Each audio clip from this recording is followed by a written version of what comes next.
2 years, Ghana has struggled to win the African Cup of Nations.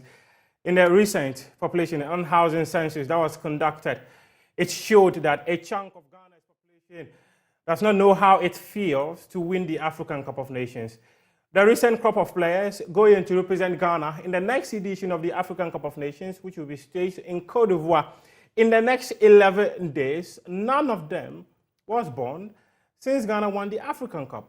So what does it mean for Ghana as we head to another competition seeking to exorcise the ghost that has haunted the country for about 42 years? So to help me today to have that conversation is former Black Stars head coach C.K. Akono, former Black Stars assistant coach Maxwell Konedu. Maxwell Konedu, he was part of the technical team of the senior national team when the tournament was staged in Cameroon about a year ago when Ghana exited the competition at the group stage after losing its last group stage game against Comoros. Ghana exited the competition with just a point. So what must we do this time around for the Black Stars to have a good participation in the tournament? And we'll also be looking at other areas that are beyond the technical team so that Ghana would finally lay its hands on the African Cup of Nations. Good morning, everyone. I am Muftau Nabila Ablak. Welcome to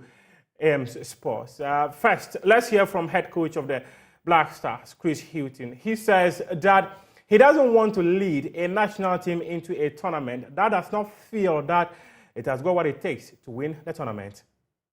My role is to take a team into an AFCON tournament with high expectations, and I don't want to be taking a team there that doesn't feel that we can compete and win a tournament.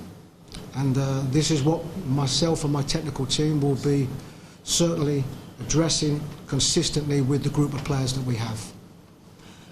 As regards Fatal, when I put this squad together, and myself and my technical team, what I was adamant about was that this was going to be a balanced squad. So there is method and a very big thought process that has been developed on every player that we've picked and every position that we've thought about. We have a situation where probably from the players that we picked, we have potentially 7 players that either can play on the right or are playing on the right. And it's my responsibility as head coach to balance this squad. And in balance this squad, there are always very difficult decisions that I have to make. Certainly the individual that you've spoken about in Fatal, yes, was a difficult decision. But I have to make these difficult decisions for what I believe are the correct reasons. What he believes are the correct reasons, and what he believes is that the Black Stars heading into the African Cup of Nations must feel that they've got what it takes to rule the rest of the continent.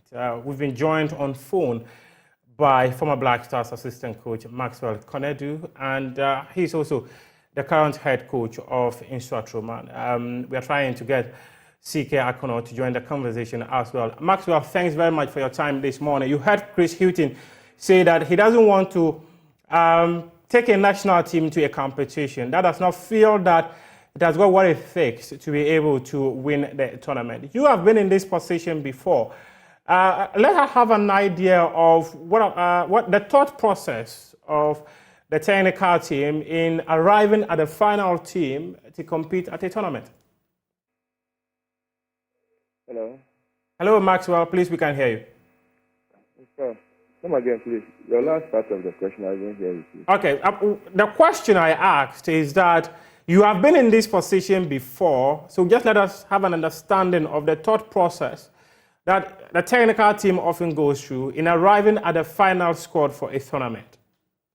Yeah, normally that's one of the So let me say good morning to your viewers and listeners first, yourself and the whole crew. You see, this is one of the most difficult moments for any technical team, especially when the team is preparing or is at this final stages of situation to go into a major tournament like this. You know, there are players you feel they have to make the squad, but then when it comes to this stage, you compare a lot of things. Like you say, in balance is one of the key issues. You don't need to take a team to a tournament that most of your players are wingers and cannot play in other positions. And at the same time, you have to make sure that every position, at least you have two players.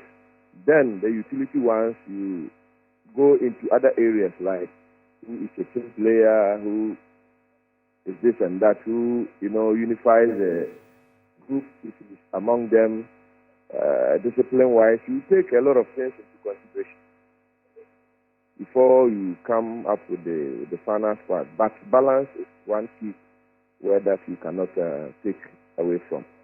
I remember at some stage during our time, it was difficult. The players are so good, you need to, or you want to take everybody with you.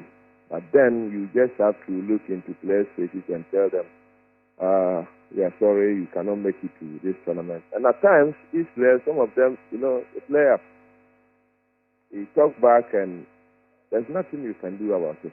I mean, you just need to encourage them that that is not the end of the world. But it's a very difficult decision to make. Very difficult decision to make. So what do you make of the final squad he's put out? 27 players. 3 home-based players have made the squad for the tournament. And Richard Ofori, who is one of the assistant captains of the Black Stars, is in there. Then there's also play for Jojo Wallacott, as well as Lawrence Atizigi, who was the first-choice goalkeeper when we went to the World Cup last year. Then for the defenders, Mohamed Salisu, Daniel Amati, Alexander Jiku, Gideon Mensah, and they are all in there, as well as for the midfielders. Interestingly, Richmond Lamptey, he makes the midfield. There's also a place for Baba Idrisu. Mohamed Kudus, who we understand has got a slight injury, but is likely to be in camp. 24 players trained yesterday, so we expect the rest of the players to be part of the team that will be training later today. So what do you make of the final squad that has been put out there by Chris Hughton and his technical bench? Yeah, it's not a bad start. In my opinion, I think it is good when you have a well-balanced squad like this. I mean, you can sit back at your TV set and hope that things will go well for us. We have no problems with the squad. Personally, normally they are, working hand in hand with the players currently, and they know the best for Ghanaians. These decisions are not made to satisfy any individual person, but to satisfy the entire Ghanaian population. So I believe they made the best ones. I'm happy there are some few local ones among them. And you see, I always say that to motivate the local players, normally once the squad is 27, you get 3-4 of them in there. If there's a chance for them to play, fine. If there's no chance, why not? Going or being among these top players alone will motivate him a lot. When he comes back to his club, you can really feel the impact he will make. Those who want to learn from him, those who feel they can also work hard and make it up to this squad next time around. It goes a long way to motivate our league, especially the players playing in our local league. So I'm happy there are some local guys in there. It's a very good start. Okay, but one of the things that many of us have been talking about is the absence of Thomas Partey. In fact, you worked with Daniel Kofi in the last tournament. In that game against Gabon and Comoros, many have said he was one of the key players in there. There are some key players who are missing out in this competition. just how much of an absence would we feel about them when it comes to playing for the national team? Yeah, any day I will pick Thomas Partey. There's no doubt about it. But maybe, just maybe, from where we are sitting and where they are, they know best. I mean, they will be, having contact with Arsenal to see how best his situation is. So, in this case, we cannot sit here, and we wish to have been part of it. But if he's not part of the group, they are there, they can take the best decisions for Ghanaians. I said earlier on that the decisions they are making over there, they will not make it to satisfy themselves, but for the entire Ghanaian public. Benefit of the doubt, and just pray for the team that it does well this time around. From where you sit, Maxwell, do you think the absence of Thomas Partey is a major blow for this team and the chances of the team in the AFCON?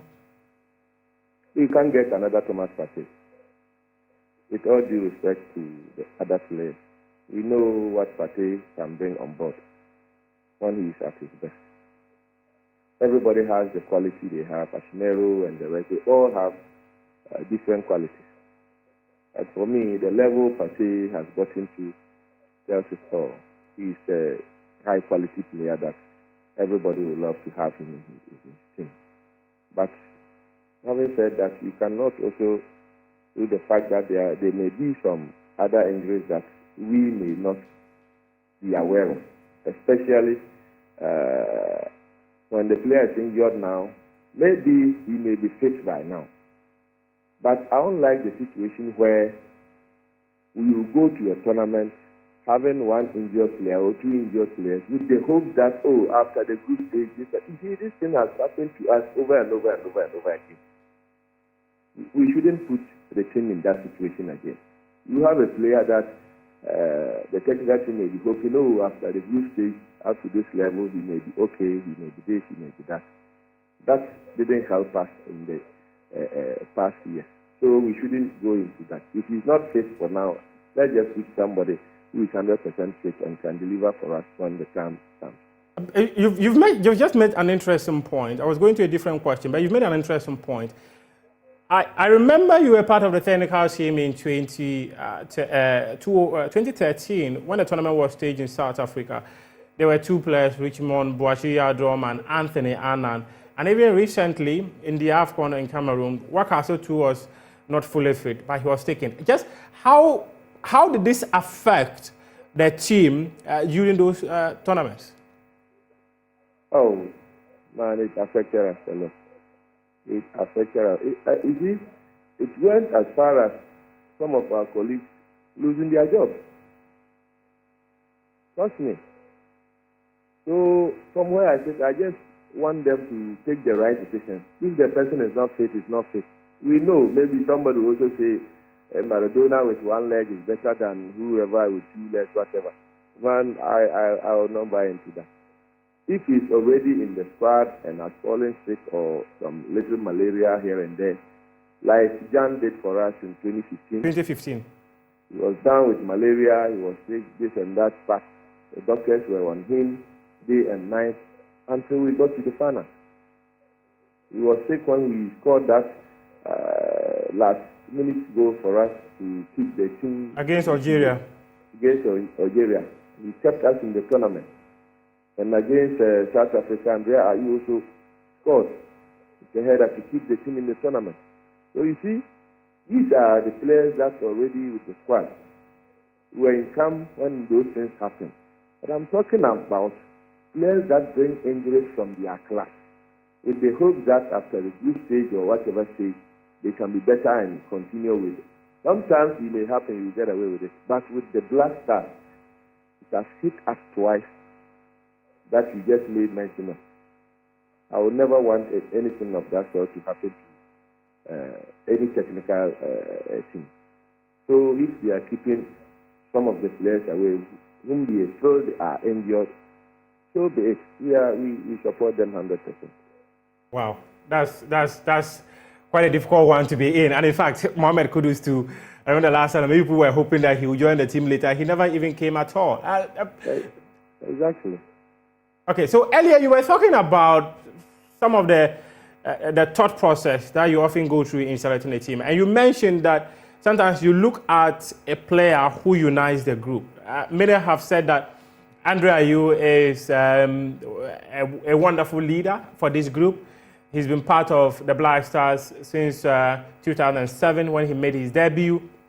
And I remember when he played the AFCON 2008, he was also there for 2010. In fact, in 2010, he scored the only goal against Burkina Faso when Ghana needed a win to qualify to the next stage of the competition, because we are only 3 groups after Togo pulled out of the competition. Then he was available for the 2012 AFCON. But 2013, he couldn't go. Since then, he's been part of every single AFCON Ghana has gone to. The technical team has decided to call him up, despite claims by certain people that Andre Ayew hasn't had a great contribution to the national team in recent years. What do you make of that decision to have Andre Ayew as part of the squad for this tournament, and what kind of leadership does he provide for the team?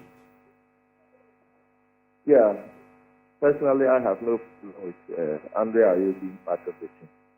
He's been a leader from day one. You know, those of us who know him very well from home, you can tell that this is how he developed to become. Apart from that, he has also contributed a lot.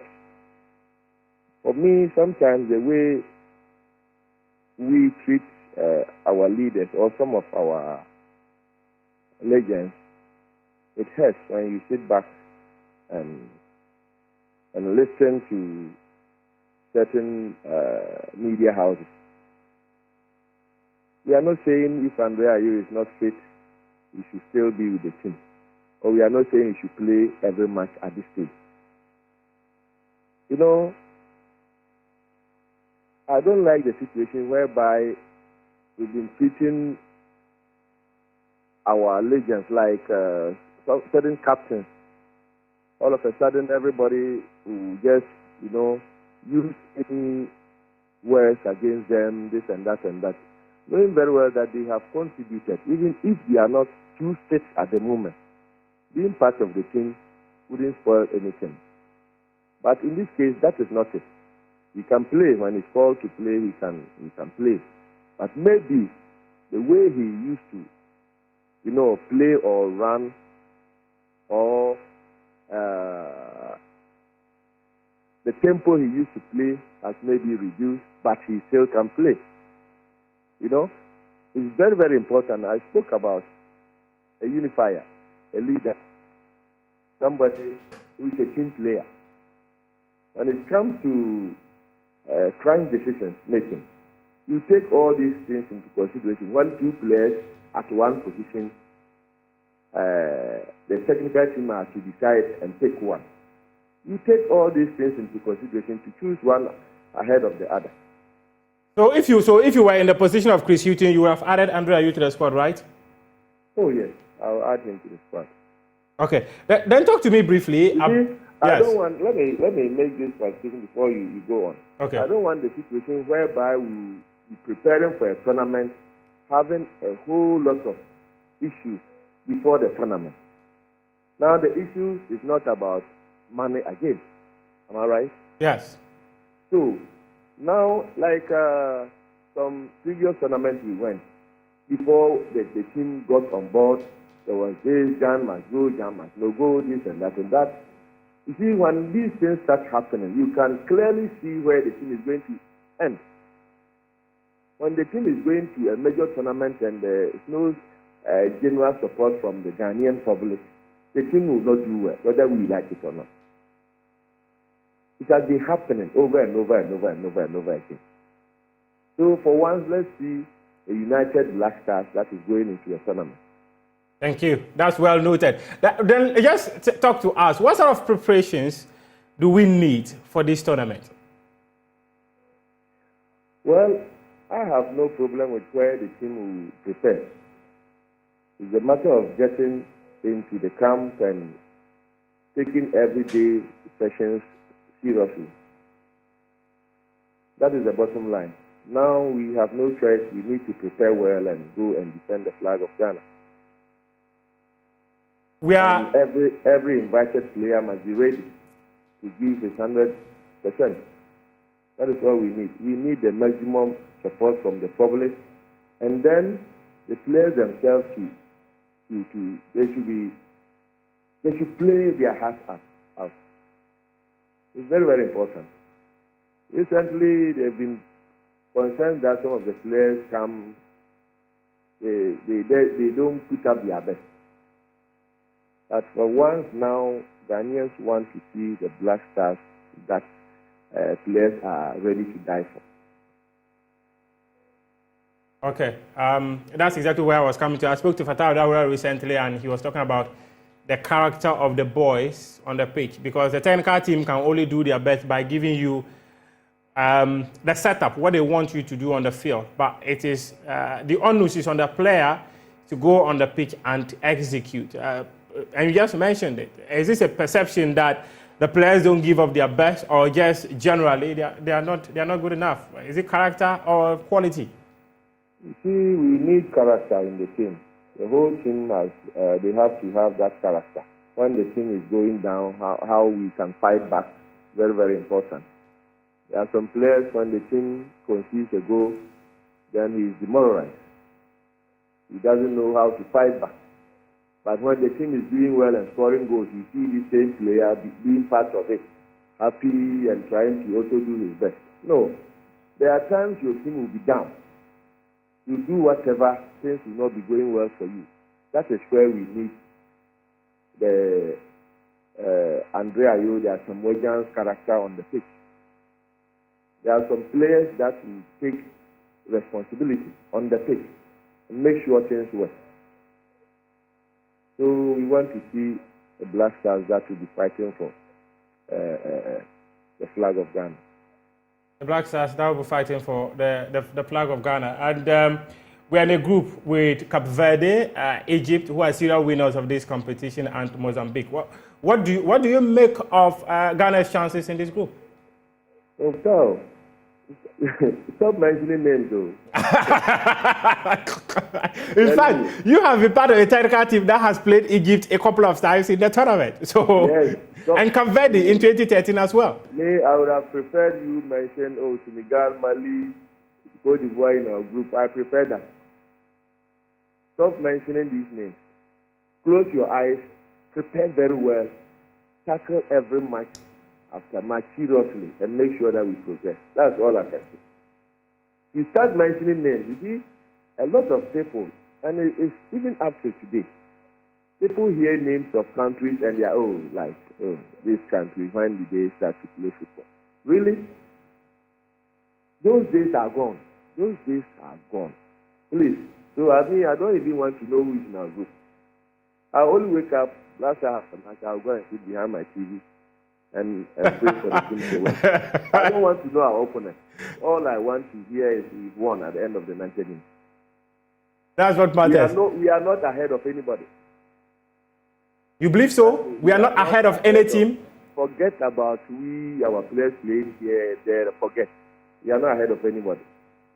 They are not also ahead of us. Let's prepare well and go and beat everything that comes our way. But do we have the quality to be able to qualify out of the group? I believe with good preparations and with good mentality, we can do it. You see, at this stage, it's not about, you didn't get that luxury time to prepare. But with character and hard work, you can go far. With character and hard work. How many days can you prepare before this tournament? You get maximum 10, 12 days. The tournament is starting already. So it's up to us to prepare very well, mentally. The AFCON, majority of our problem is mental. Ghanaians talk, and when they talk, the players, they hear. They have their families here. So mentally, the team must be ready. Honestly speaking, mentally, the team must be ready. Mentally, the team must be ready. Maxwell Konedua, please stay with me. And we are still struggling to get CK Akuno to talk to us. But my colleague Gary Smith has joined us for this conversation. Gary, just a quick one. You have gone through the squad Chris Hughton has put out. Maxwell was talking about you needing both character and quality to be able to compete at a tournament like the African Cup of Nations. And on game plan, we have several conversations about the character of the boys going into major games. In fact, not just a tournament, but even the qualifiers that we've all witnessed. Talk to me. Do you see character in this crop of players assembled by Chris Hughton? For having me, and also good morning to Mr. Maxwell Konedu. It's been a while. And in terms of character of the players Chris Hughton has chosen, I think the honest answer at the moment will be no. I think that will be the honest answer. Because over the course of the last 1 year, what forms character? I mean, that will be the ability to come back, a willingness to play beyond yourself as well. And I think that lots of Ghanaians, especially some ex-players who know better than we do, have spoken about it. I know Anthony Bafo has said it. He said it while speaking to you on Prime Take, right? Yeah. He also, Anthony Bafo, yes. So Fatau Daura too has said it. Fatau Daura too has said it. Fatau Daura, Lai Kingston, they've all said it. Exactly. Lai Kingston. In fact, Stephen Appiah too. Stephen Appiah, I was going to mention Stephen Appiah. Yeah. So at least these four names know what it is to have character in the last 30 years of the Black Stars. Some even, at different points in the last 35 to 40 years. Anthony Bafo first from the 1992 era, Stephen Appiah from the more recent past, at least in the last 10 years. And then you have Fatau Dauda, who is fairly recent because he played for the Black Stars at least in the last 5 years. So making sure that the team gets that character, is this something that, the team is born with or is nurtured? I think it's something that is nurtured as well. And that is where, for some of us, Chris Hughton has been a bit disappointing, I guess, because that's the reason why he was brought into the side. Much like Abraham Grant, right? Abraham Grant was brought in because there was a feeling that, he's been at Chelsea, he's taking them to the latter stages of important competition, so he should be able to do something like that. And he delivered that. The Black Stars told us, or those around the team told us with Abraham Grant, that he provided a fatherly figure disposition to the team that brought out that character in them, so that even if they went a goal down, he was able to let them feel like you can do it. You have enough talent, and they'll be able to do that. In terms of quality that Maxwell Konedu spoke about, I do not think anybody who is very honest will say that we don't have that quality, okay? Not in all parts of the team, because if you look at the goalkeepers that we are taking to the AFCON, for example, they are not, it's not something that will put the fear of God into the opposition. And yet, with a defense like we have, the goalkeepers or the goalkeeping department can suddenly feel confident that, if our first choice defenders are put into any game in that AFCON that we are going to, we can feel confident as a team and as a people. Okay. Then you go to the defensive midfielders. There's no Thomas Partey. You go to the midfielders, the wingers, and then to the strikers. There's no Tariq Lamptey. We don't have Joseph Edu, and about two or three other players. We don't have Kamaldeen Sulemana. They're all not available. Yes, but with Kofi Tre, Kamaldeen Sulemana, for example, we've not played with them for a while, Muftau, and so depending on them at the moment is not something we've done, and so it's not a big loss. You get it? We've been playing without them for a while. I mean, the last time we saw Kamaldeen properly in his element was during the World Cup, and even then, was he that effective? No. So the departure of Thomas Partey is probably the biggest blow. However, like we have seen Partey at Arsenal, where the team has gone on to live without him because there's Declan Rice. The Black Stars in the past year, because he's not been available for at least 2 games because of injury, or 3 because of other exigent factors, okay? We have shown that it is not necessarily his presence that does anything. Because in terms of inspiring the team like others do, unfortunately, Thomas doesn't do that for the Black Stars. His is purely a quality matter. When he's on the field of play, his quality does something to the team, but it is not inspiration. Now, do we have players in the team that can do what he does if Chris Hughton allows them? Yes. Which, I want to repeat what I'm saying. We are taking a group of 27 players that are very decent. Indeed, that can beat about 90% of the teams, of the 24 teams going to the Africa Cup of Nations on a day when, or if Chris Hughton puts them in their right positions. So the question now is, does Chris Hughton have what it takes to put the players, select a starting 11 in their natural positions? That is the big question. That's a big question, actually. Yes, I don't think it's far-fetched to think that, if we have a starting 11, and many people on this in this discussion, if you open the phone lines, whatever they feel that our strongest starting 11 is, on a good day, if they are going to face Egypt or whoever it is in that group, and they are put in their best positions, I do not think that getting out of the group stages at the very least is a big matter. Look, Mali, we have been making noise about Mali, and Mali have some of the best youth talent in the world. I want to let Ghanaians know that in the last 10 years, Mali have qualified for under-17 World Cups. They have done well in the latter stages of the African Cup of Nations at under-17, under-20, under-23. And yet, you know what Mali's record at the AFCON is?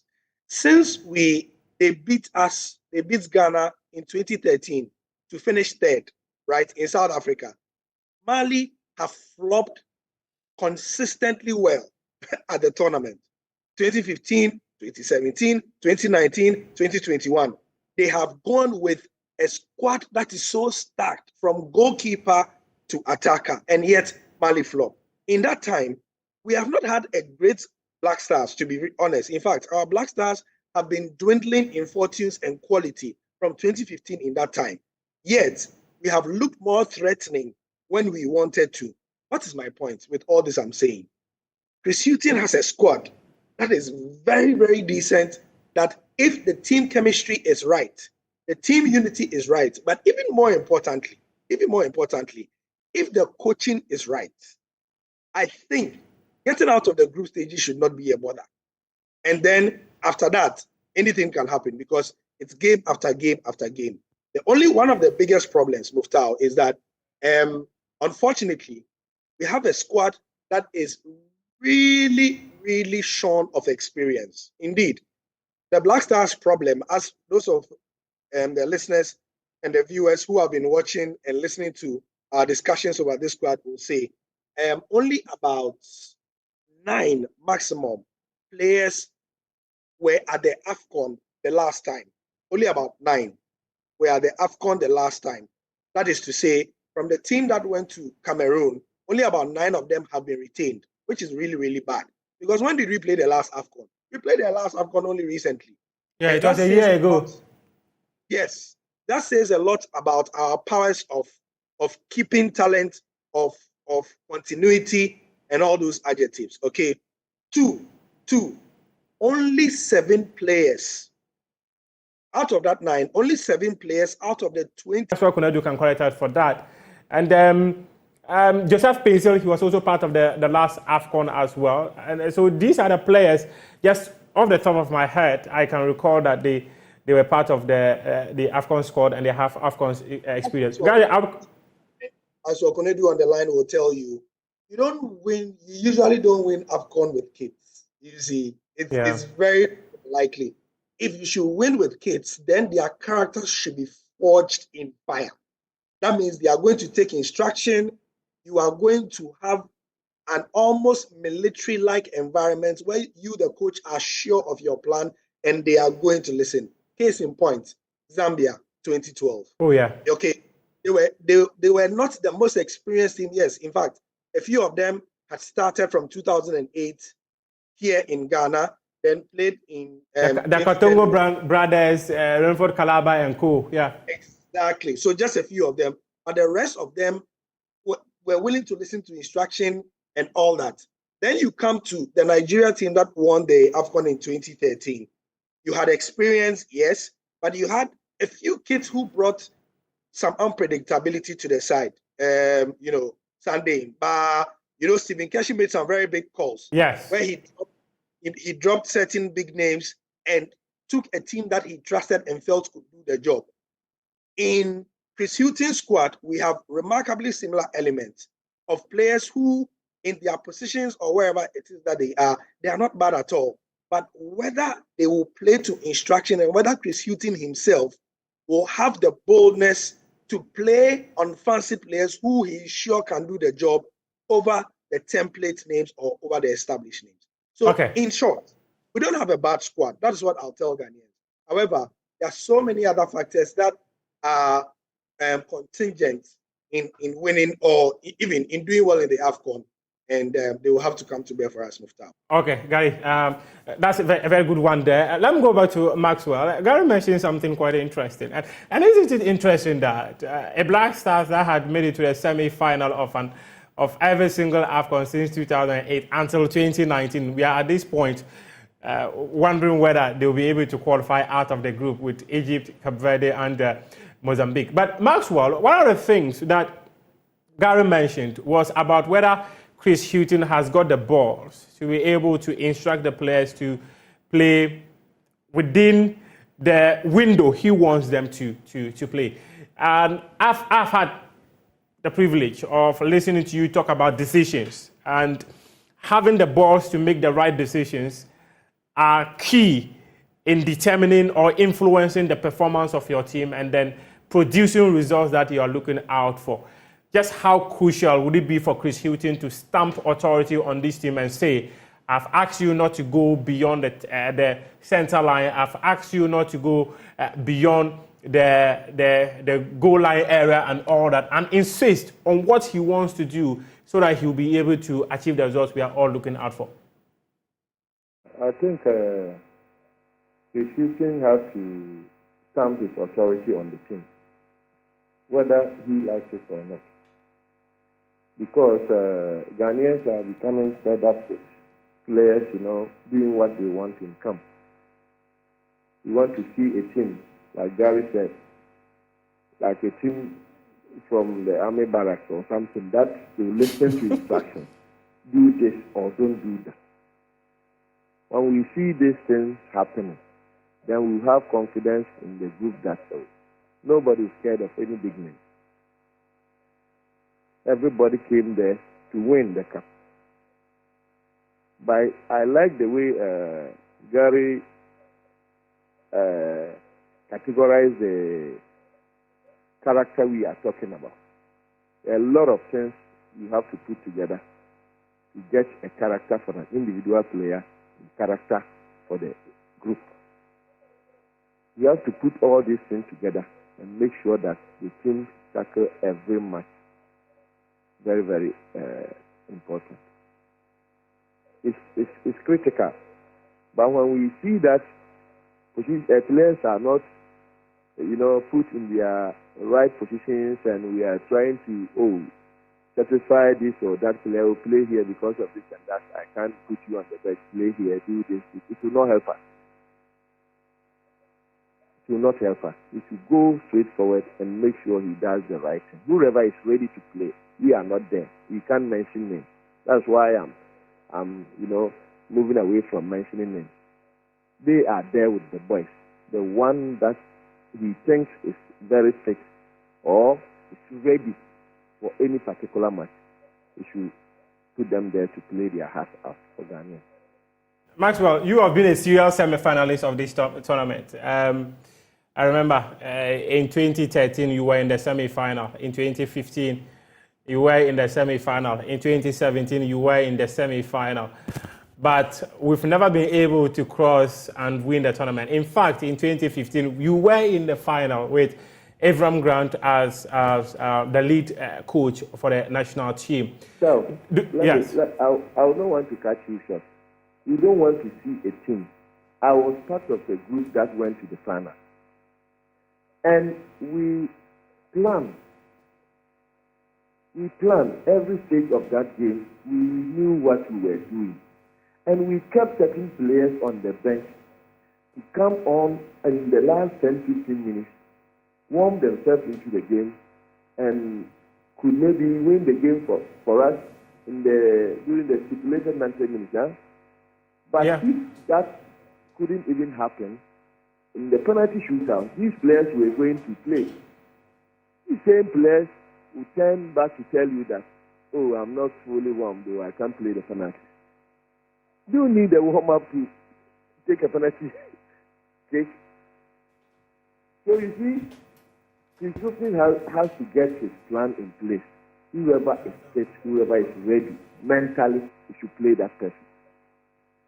Now go ahead, please. Okay, okay. So just a quick one. Do you think Chris Hilton will be under pressure to be able to deliver the AFCON trophy? Because, like I mentioned earlier, for 42 years, Ghana has not won this trophy.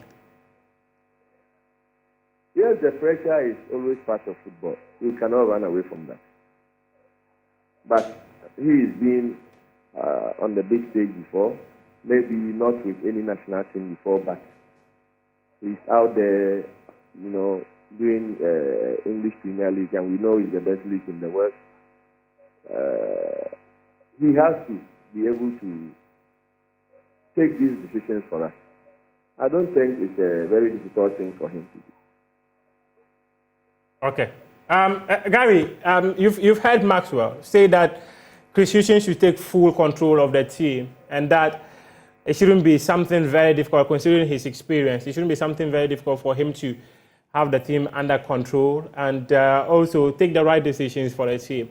The last AFCON that Ghana went to was one of the most disastrous competitions in recent years for the Black Stars. From where you sit, what do you think that the technical team, the football government, that is the Ghana Football Association, must do for Ghana to be able to do the right things and go beyond the group stage and then just maybe go all the way out to win the tournament? Lessons from the last AFCON. I was going to say the answer is very simple until you reach the last part of your question. by limiting when I could draw the lessons from the last AFCON. It's complicated. In fact, you were there, right? You were in that tournament. Yes. Yeah. What when you say lessons from the last AFCON, it makes things complicated because the last AFCON was a special kind of disastrous. I mean, we've had bad tournaments, but the last AFCON was a financial, emotional, getting coaches, having some of the best players in the world, not even in Africa, having cohesive teams, having the best team camps. We did everything humanly possible. We simply did not have the luck. And this is not me saying it. 2008 to 2015, we got to at least 2 finals, right? We got to 2 finals. Yes, 2010 and 2015. Yes, we got to a plethora of semifinals. A plethora of semifinals. At a point, anybody who knows football and does football will tell you that you need a slice of luck. We never had it, for whatever reason. Look, we became so luckless that exigent factors were ascribed to that lack of luck. Yes. we said we had not spiritually done good by those who won the AFCON 4 times, and so we should pray. We organize the best or some of the most popular preachers and Christian and Islamic clerics in this country to pray and cast out whatever bad luck it was in the team. We did that. We said we had not appeased the players who won the tournament and they needed to be given their due. Yes, the spirit of the players who had won the 4 AFCON trophies for us. And so His Excellency John Mahama and John Atta Mills went ahead to organize meetings for those players. Let the players with their own mouths say that they have forgiven the country for the bad treatment we had meted on them, despite what they had sacrificed for us. We did that. Financially, from John Ejekum Kufuor's time in 2006 till 2017, we had successive governments, both NDC and MPP, giving incredible financial incentives to these players. We went as far as getting cars for a team that finished second. The team that even won the tournament did not give us. We who were second, we gave Jeep Cherokees to the players. That is how far we went. And in fact, in a financial reward of $75,000. We've done all that. So lest anybody says that the GFA, the government of Ghana, and the people of Ghana have not given subsequent AFCON teams what they need. We have gone to camping in places as exotic as the south of Spain to the UAE, Abu Dhabi, almost every corner in the world. In fact, France and all that. France, Qatar, we have gone to South Africa, the best facilities the world has to offer. So I want everybody to understand that it is not camping in Kumasi, Ghana now. That is not what will make us bad in the AFCON. Or say that, the GFA wanted to go to South Africa. Doesn't mean anything. More important is, I think, now, look, I think that the world of faith does not owe Ghana anything. But I think that we are more than due some luck in the Africa Cup of Nations. Okay, got it. Muftau, the only thing I'll say is that as Ghana, we are tired. We tire.